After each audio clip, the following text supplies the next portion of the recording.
Here we go, baby.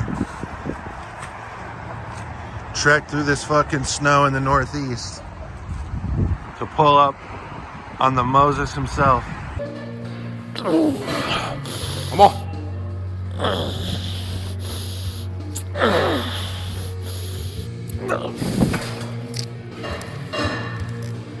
Man, that feels lovely. That is such a good piece of equipment. Right?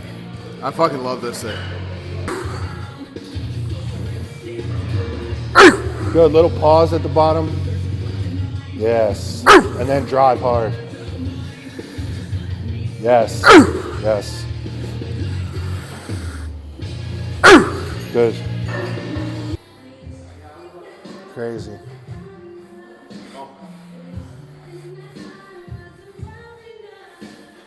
I won't waste my time trying to figure out why you playing games. What's this all about?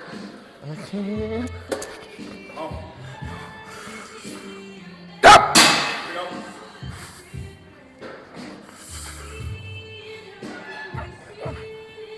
Good.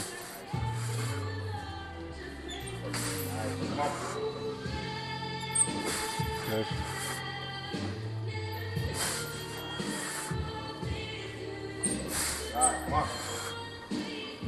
Come on. Yep. Push, come on. Another Josh. Push. Come on. Come on, somebody's doing these. Come on. Come on. Oh, you. Push. All right. Oh! Good. Good, good.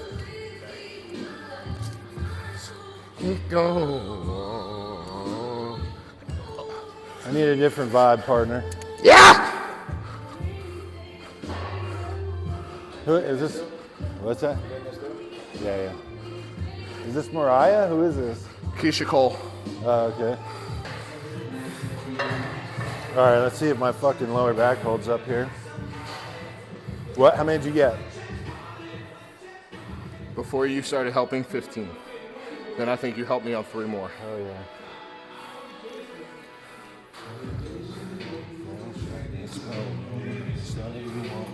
Damn, this hat held up pretty good.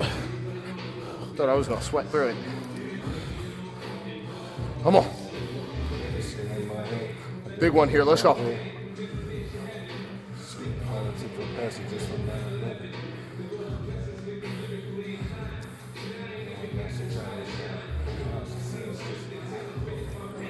Come on, Jay. Good boy.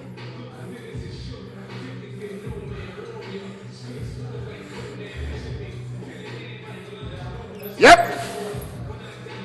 Yep. 2. Yep. 3.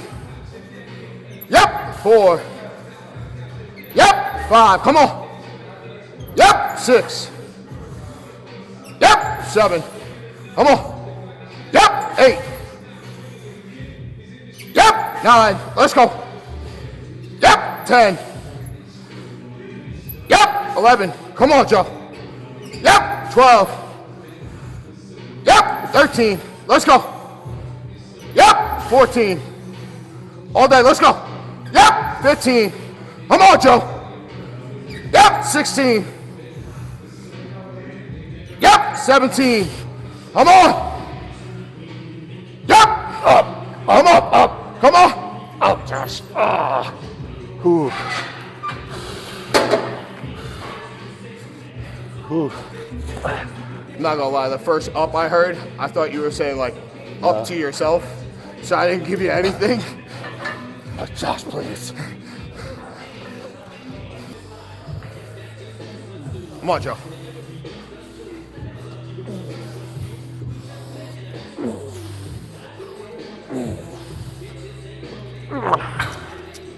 All right. Yo, do the pants say something? Like in the design? I honestly have no idea. M-I-R or M-O-R-Y? Maury? Am I just that fucking high? You could be. Good.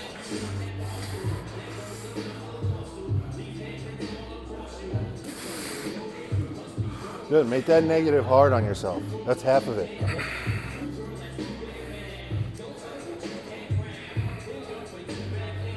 And then these together. This together. With that, think about your hips internally rotating on each other. Yes.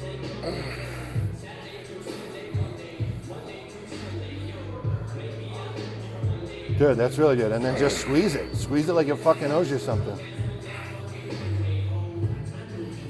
Yep.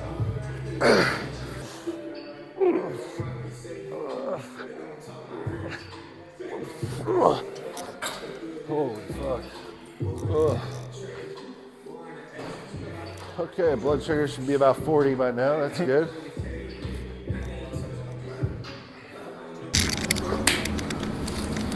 Yeah, all right, let's do it. What's up, everybody? Very special episode of the One More Rep podcast, live from Pivot Gym, Mineola, Long Island. Here with my good friend Josh Jefferson, the Moses of Muscle, aka the CEO, the owner. What it do? In the posing room, having a good time. Beautiful That was posing fun. room. Awesome gym, killer gym. If you're in the Northeast, it's worth making a trip. If you're in the surrounding area, you're fucking up if you're not a member here. This is where I would train. This would be my home gym if I lived in the area. I'm super proud of you, dude. This is awesome. The posing room is sick. I'm excited. Regardless of how many members there are or who's here, I'm excited for you to have this posing room as part of your contest prep. I think this is going to add a lot to our process. But we just finished up legs. You guys will be able to watch. I don't know how I'm going to clip it all together. I may just clip in the clips over this Q&A. It may be two separate videos, so if that's the case, check the leg day video out. And with all that said, we put up a question box. We got tons of questions, and we are here for the people. So, any case to be made for higher dose GH, for example, something like 14 units, 3 to 4 times a week, versus using a daily lower dose, like 14 IUs a day. It's 14 and 14 either way. You know what, I'm struggling to understand if he's saying like... I would say run it daily either way. Even if it's lesser, and if you're gonna still be at the same total IU, instead of having like peaks and valleys, just run it straight.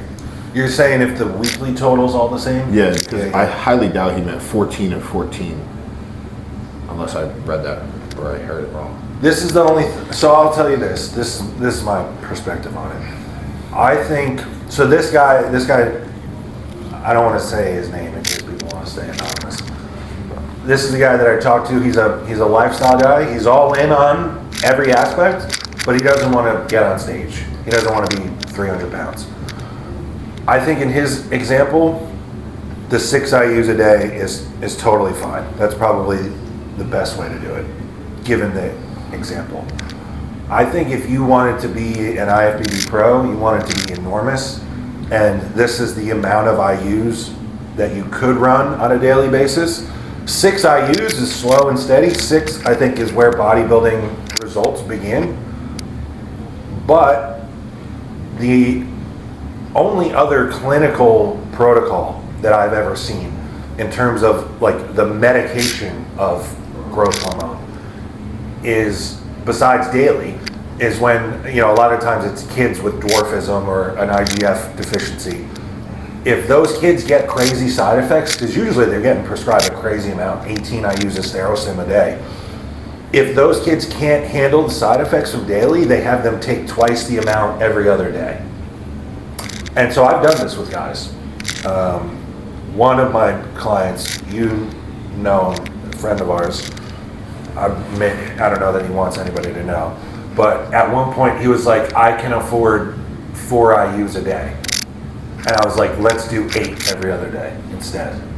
And he got dramatically bigger. Did you do it with specific body part days? No, it was just every other day.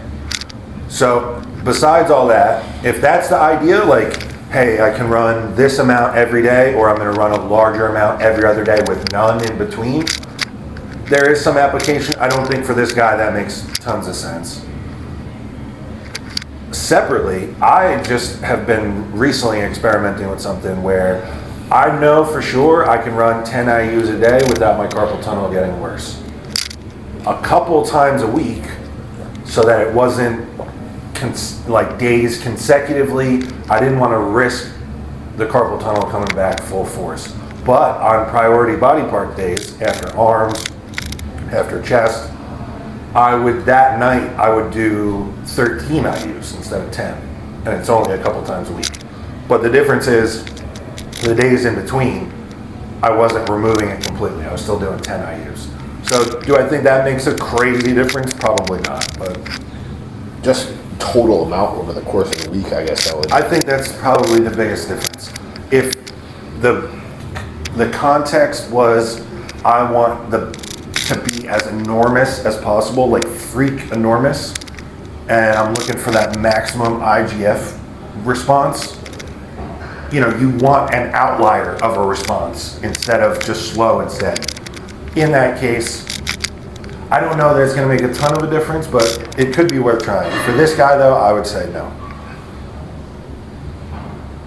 What do you think about fiber powder in the off season? Is that ever something that you use? Yes. Like a psyllium husk? Yeah, I use the chocolate, one of the chocolate fibers. I can't remember what company, and I put in my coffee. What, you have it in the morning? Yeah, I drink a decaf coffee in the morning with that and like daily greens in there. More for making sure that I hit fiber, and also it doesn't fill me. I was going to ask you, do you feel like it slows you down? No, I'll drink that And what, post cardio and then eat like 2 hours later, and actually And then I you would have feel good fine. shit or what? Yeah, normally I'll go Okay. like twice before I eat my first meal. Oh, if I do nice. that. So yeah, What brand? either Revive or the one that Ross does, Project AD. Oh, okay. Man, I've never used any of the flavored ones. I didn't really even know that there were flavored ones. I've just been doing fucking raw psyllium husk, and it's awful. Metamucil is also psyllium husk. It is. That's like super high calorie, though. I had a guy this Sugar past free. year. What? There's a sugar free. Oh, okay. Yeah. I had a guy all of a sudden, at one point we're in prep. This is a guy that I know is doing all the work, and we've gotten him sliced before.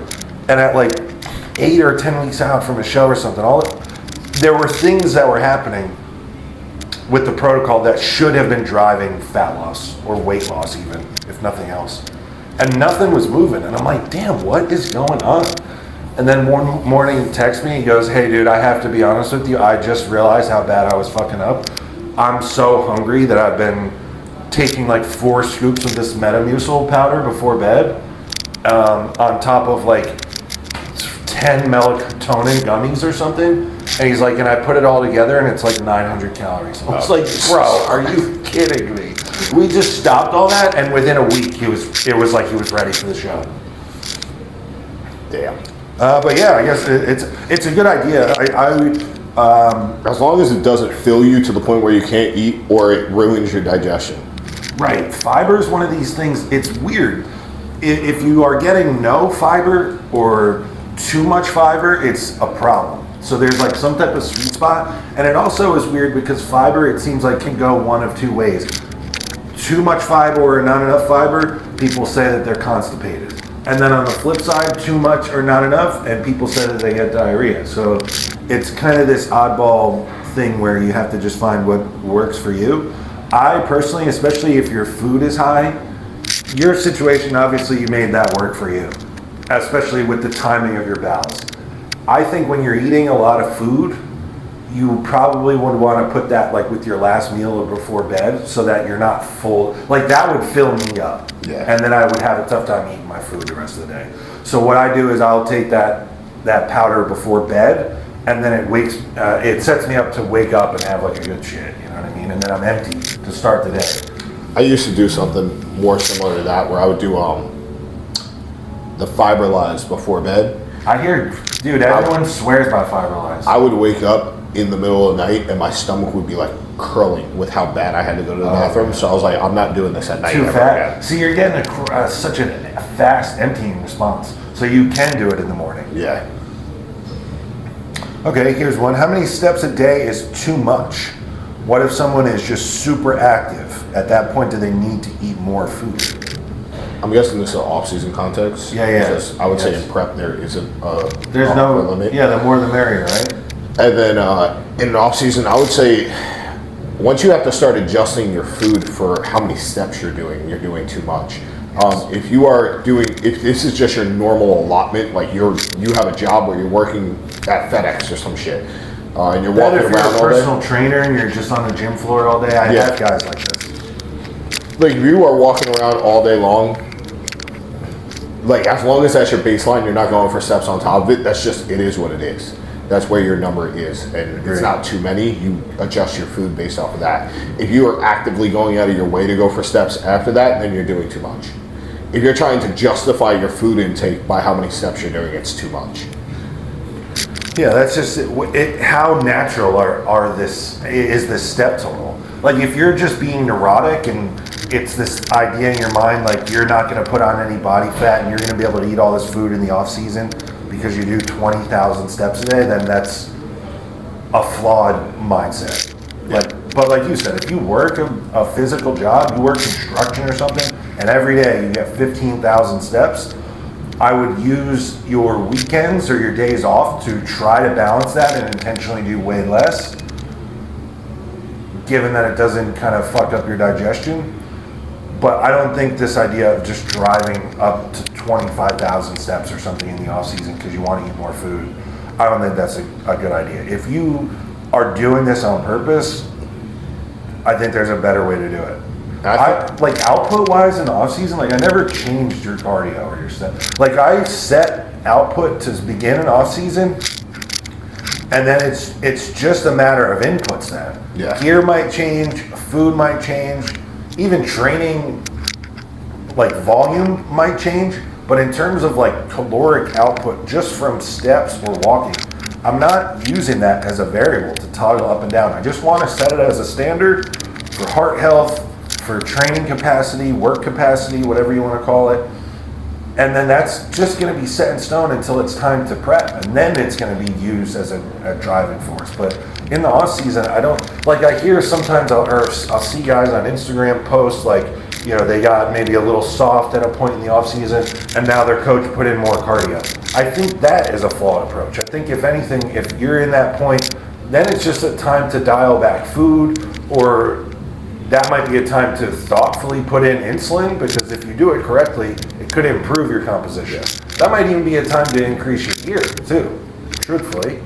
But no, I don't love that idea at all. I think there's ebbs and flows. You set like a minimum baseline of like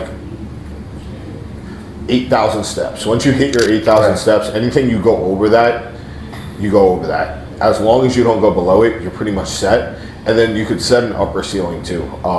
I know for me, as soon as the weather breaks, I take Delilah for more walks. Yeah. I naturally just get more steps during that time. Where the fuck is she at? She's home. She's normally Saturday, Sunday I leave her home, but she needs to go out for a walk. It's nice out. I'm gonna turn around and take her out for a walk, so I'm gonna naturally get over my step count anyway. Yeah. Do you think people don't train as hard today because of the social media influence? Yes, I think that people will put on a show for a camera, to where they think they're training hard, and fake it. Pretty much, I call it faking failure. Just because the camera's on you, you can't fake it. Bro, I've seen people do this. Like where they set up the camera, they do like a shaky, slow couple reps, and it's like, and then they like turn the camera off, and it's like it wasn't even a real struggle. Yeah. It's bizarre to me that people do this. I personally always just think like, I used to turn around and anytime I record a lift, it would only be a back-off set because I didn't want to be bothered with the fucking camera during the top set. But I think people fake it for social media, and I think that there was a very different training style when social media wasn't a thing, to where like I didn't really get to come up in this era where there was no cameras around, but when Dorian was in the fucking basement, or any of these guys are training without a camera on, they were doing it for the love of the training, or like trying to run away from or run to something. But that they were trying to challenge themselves. Like- That's it. They were like, what more can I get from this body? What more can I get from myself? People don't have that mentality now. I absolutely agree with this. And besides the points that you made, I thought about it in a different way. Never before social media was there a wide sweeping agenda of people in your face telling you that you could do less and achieve more. Every other sentiment from like any other champion was like, yep, I just worked harder this year. I outworked the competition. I stayed in the gym longer. I did more sets. I ate more food. And you know what? By the end of the year, I was better. There's all these people now, all these guys that have no credentials, no resume, no muscle, that have astronomical followings. And they want to tell you that you don't need to eat big to get big. You don't need to train to failure. You don't need to do high volume. You don't need to do any of this stuff. And it's like, but all of you are small. Every So- champion we've ever seen has pushed the limits in some way, shape, or form. In many of the regards. In I many remember of them. hearing Jay talk about doing cardio at 2 or 3 in the morning because he was just like, nah, the other one. Yeah, same.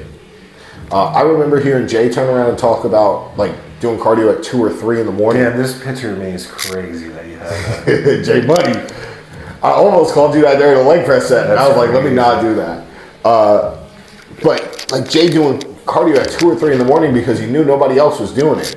Like it was, I would say that was the beginning of social media when it came to like bodybuilding type stuff. But that was just naturally in him. Or like you don't need to eat as much food. Like you've seen the fat pictures of Jay Cutler. I've seen him. Bro, I've seen the showing fat Kelsey- pictures of Lee Priest. I was just gonna say, dude, I showed Kelsey the pictures of Lee Priest last night, and I was like, you would not believe what this guy looked like in the off season to then look like this at the Night of Champions. And it's like, nobody's talking about doing this. People are mocking this. Lee Priest looked like he was not the same human being. Bro, he looked like the His hair color Michelin Man, changed. bro. He looked like the Michelin. Like that's and that's not even. That's so far beyond even what I would recommend. And I am of the old school eat big, get big mentality. And you see some of the pictures of Lee Priest, even some of the pictures of Jay. That picture of Jay sitting at the Yep. table. He's got a Gatorade, a bowl of 400 grams of oats, eggs, all this stuff. He's crazy fat. And he looks like he got caught eating it. He looks like he's sneaking it, right? And then his jaw's fucking, you know, he's got the crimson chin because he's on 20 IUs of GH. Like, yeah, I totally agree with this. I just feel like there's never been a time before this that people promoted and got affirmations from others about the idea of working less hard or doing less work. It's like one of the few endeavors I can think of where people actively spew this type of information. Like in other sports, like if you were a football player or a pitcher in baseball or something, like no one is going to tell you that if you spend less time at practice or less time watching film, you will be better than if you spent more time practicing or more time watching film. Like that's just crazy to me. I don't know. Good question though. Utilizing insulin but going hypo at times. Should I bump the food or should I pull back on the insulin? Pull back on the insulin. Off season. What's your composition look like, actually? Good. I would immediately say pull back on the insulin if it's... I don't like hypo and being induced by insulin, Yeah. personally. So, And then at that point, you are letting the sensation of being hypo dictate your food intake. your food intake and the direction of your plan more so than the other signs that should be dictating it. Like you said, what does your composition look like? How much weight, how much more runway for the off season do you have? Like, what's your appetite like? You know, how's your digestion? All this other stuff. Like, there are all these other questions I would want to know about you before adding food, more so than just like, oh, you're hypo, let's eat more food. Like, what if the guy's already fat? Yeah. Agreed. Yeah, I would consider, pulling back on the insulin first as a general thing. I mean, if you're someone that's like super lean and maybe at that point you're maybe like under eating, you're one of these guys that's maybe over concerned with staying lean in the off season. Yeah, I mean, a big part of using insulin in the off season is to maximize the amount of glycogen you're going to store, the amount of muscle tissue you're going to put on. So eating more food might be the answer. I don't know anything about you. So maybe.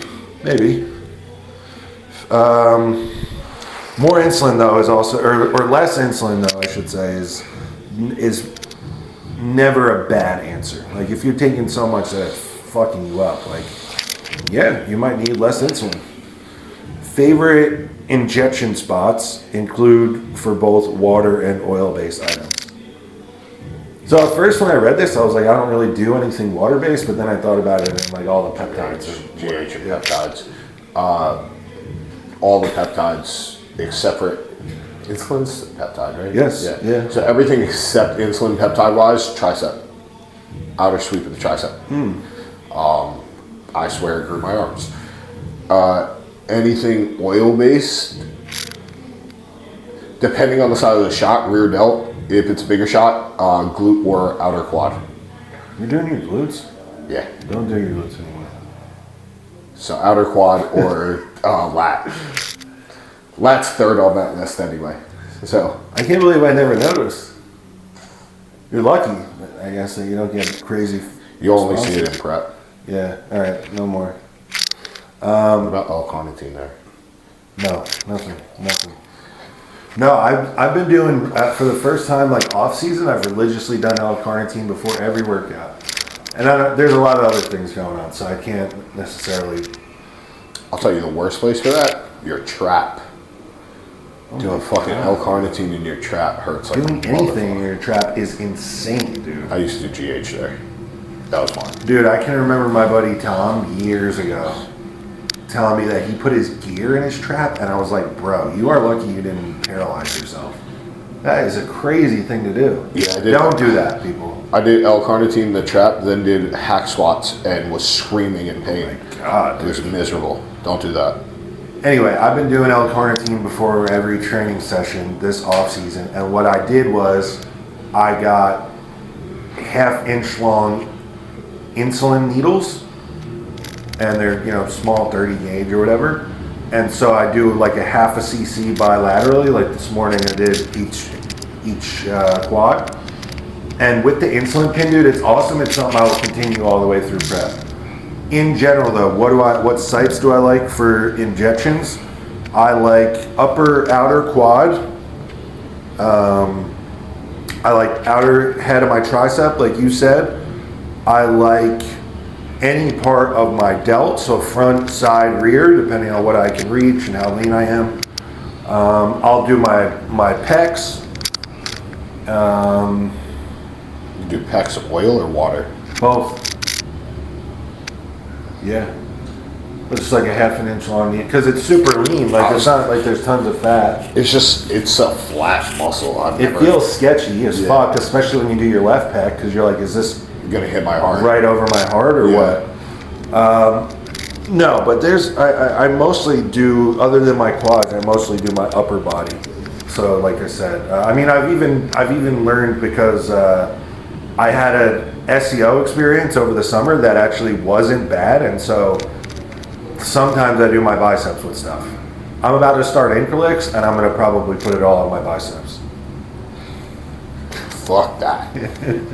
I'm too scared to do that. I can't see the veins on my left arm, and the veins on my right arm. They're everywhere. Yeah, Bro, I did not realize, because I did the SEO in my biceps the whole prep, and like, I would do it in the morning with like my pre-workout meal. So it's like pretty much the whole time you're flat. You don't really have any vascularity. So you're just like, oh, this spot's good. Now that I'm like full all the time, I look at what my biceps look like in the mirror, and I'm like, I was wilded that I did this, dude. fuck that. And I was using big ass, I learned you could use smaller needles, but at the time when I started, I was using big ass needles.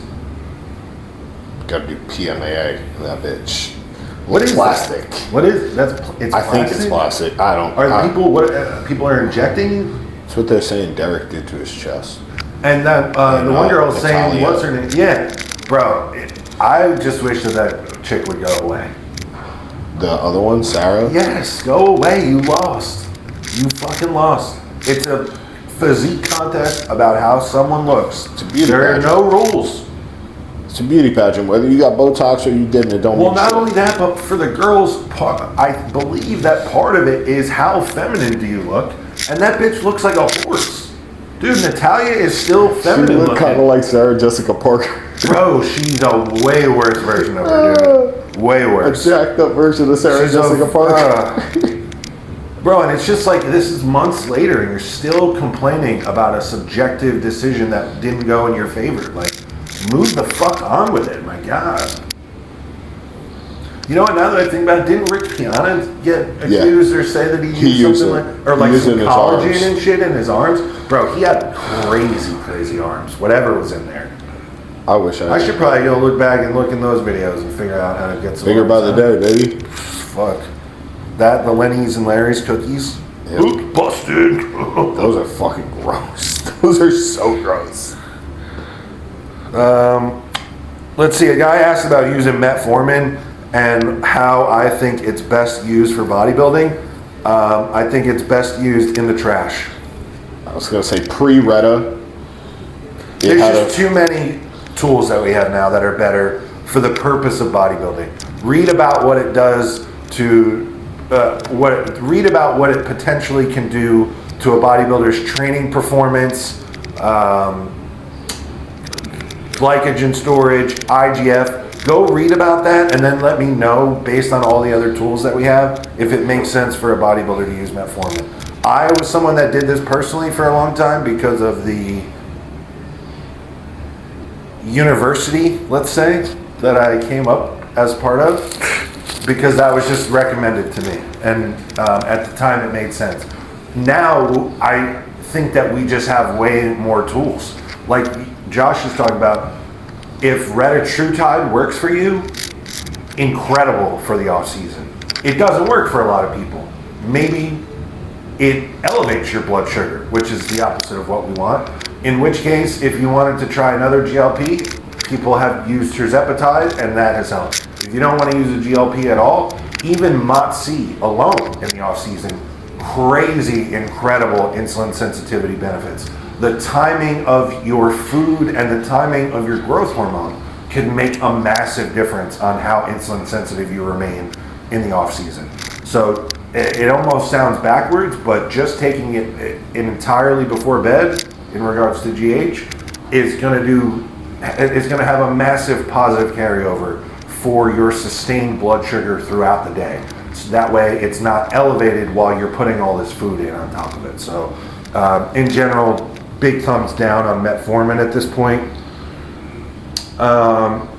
Another client of mine, Anson Robbins, he also owns a gym. And he asked you, what are some key factors in creating a great environment for your members? Set the example. That's the first thing.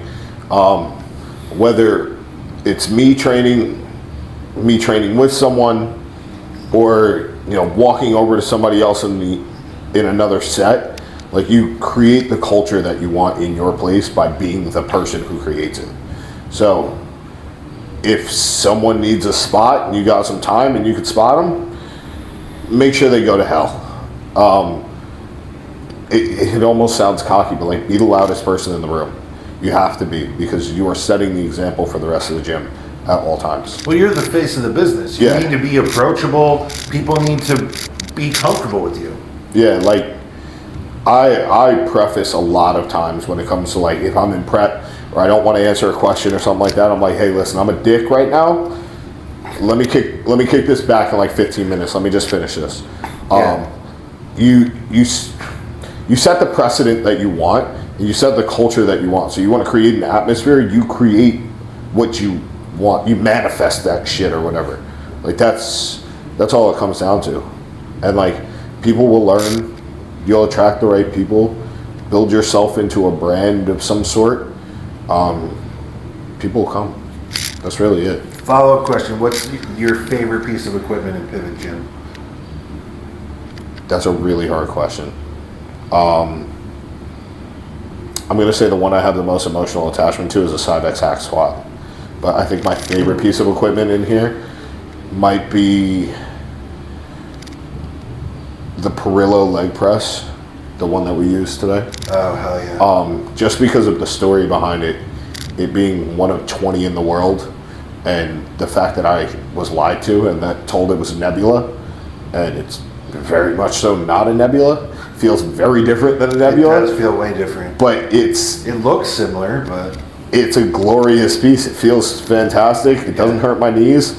I don't have to put all that much fucking weight on it. Yes. Everything about that piece is just perfect. And like the fact that it was made in the fucking 70s, like it's still together in really good shape. So I'm gonna name like two more though. The kneeling leg curl, because my mom came to get it with me. That was pretty cool. And the lot of the Strive stuff, the white Strive stuff that we have here. Again, the story behind it, me and my boy Joe going to a gym that was literally closing down, and the landlord was saying that it was his equipment because he evicted the dude. And we were like, yo, we paid for this already. We're getting this out. He said you had an hour. We got that shit out. There's a video of that somewhere on some camera that we have. We just got to find it. But we moved 350-pound stacks of shit onto a graded trailer that... Where was this? What gym was this? Energy Force in Deer Park, which is Oh, shit. 40 minutes east of here. But Is it that was where like- the Jets practice or something? Deer Park? Yeah. No, that was Hofstra. That's 15 minutes north of here. Okay. But yeah, it's just like, it's hard to pick exact pieces. There's pieces that feel really nice, and then there's things that like I have emotional attachments to just because of the story behind it. Yeah. So, All right, last one. I think this will be a good one. Best piece of advice for a younger guy wanting to transition from men's physique to classic. train your fucking legs. Not like, as What about large scale like philosophy? I'm sure he knows that he needs to train his face off when it comes to legs, right? I'm gonna say do a lot of what you're currently doing as if you wanted to grow from as if you wanted to grow in men's physique, but just push yourself harder across the board. You just need to be a bigger version of yourself and then put the emphasis on your leg training. So, 2 sessions, I'm gonna say things I don't do well. Mobility work on your legs, because if you're going to hell twice in a week on legs, you're bound to get tight, you're bound to get injuries. So you need to stay on top of it. You train your balls off, eat the food, and like do the drugs and all that, and it's gonna work. Continue whatever waist training you were doing. If you were hitting vacuums, make sure you're still doing that, because sorry to say it, but like the men's physique guys now in the Open Olympia, like them motherfuckers are classic physique guys without the tree trunk legs. Like a lot of them really are gigantic. Man, some in of the them are upper even body. bigger than the classic guys up top. Like immediately coming to mind is the dude Ben Quilpierre, I believe is how you say his last name. Like his upper body is gigantic.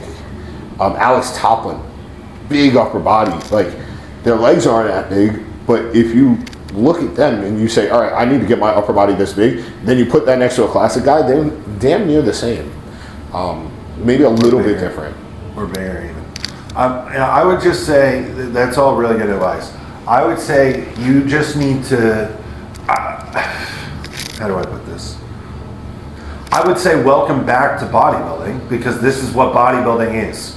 Like it should always be an evolution. There should never be wasted time. Your off season should never be spent just maintaining because you fit a weight class, or like you're gonna grow from men's physique to classic, and then at some point you're gonna reach your weight cap for classic, and then the idea should be, okay, I'm gonna grow into the open. It should never end. Like that's the most fun part of bodybuilding is adding to everything. So I would just do that I would just approach bodybuilding at large with the idea that it all needs to grow. Like people are, I feel like, afraid to say that bigger often equals better when it comes to bodybuilding. I've never seen someone dramatically improve a body part or several body parts without being way bigger, without being way heavier on stage than what they were. So I would approach it with the idea that you are a hardcore bodybuilder and let that be part of your identity.